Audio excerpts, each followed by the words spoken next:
Automatics from জিপ্যাক্স software. জিপ্যাক্স standard এডিশনে কীভাবে একটি চেকবুক সেট আপ করবেন সেই প্রসেসটি দেখাবো। ব্যাংক ম্যানেজমেন্ট মডিউলে গিয়ে চেকবুক সেট আপ পেজটি ওপেন করছি। জিপ্যাক্স স্ট্যান্ডার্ড এডিশনের এই পেজের মাধ্যমে আপনার বিজনেসের অল অফ চেকগুলো সেট আপ করতে পারবেন। আমি এখন ফুল প্রসেসটি দেখিয়ে দিচ্ছি। ব্যাংক নেম ফিল্ডে অল অফ ব্যাংকসগুলো শো করবে যেগুলো চার্ট অফ অ্যাকাউন্টে ব্যাংক অ্যাকাউন্টের এগেনস্টে ক্রিয়েট করা হয়েছিল। আমি একটি ব্যাংক সিলেক্ট করে নিচ্ছি। চেকবুকের সিরিয়ালটি অটোমেটিক চলে আসবে। আমি এখন চেক নাম্বারটি অ্যাড করে নিচ্ছি। ধরে নিচ্ছি এটি 10 পাতার চেক।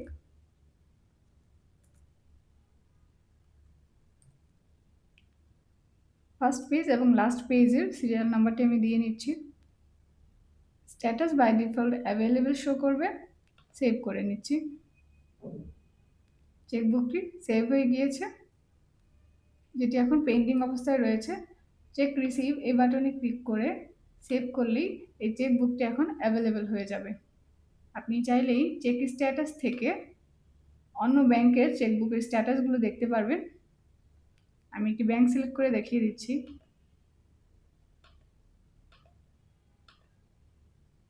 দেখুন, আইএফআইসি ব্যাংকের সকল চেকগুলো অ্যাভেলেবেল দেখাচ্ছে, অর্থাৎ একটি চেকও এখনও ইস্যু করা হয়নি।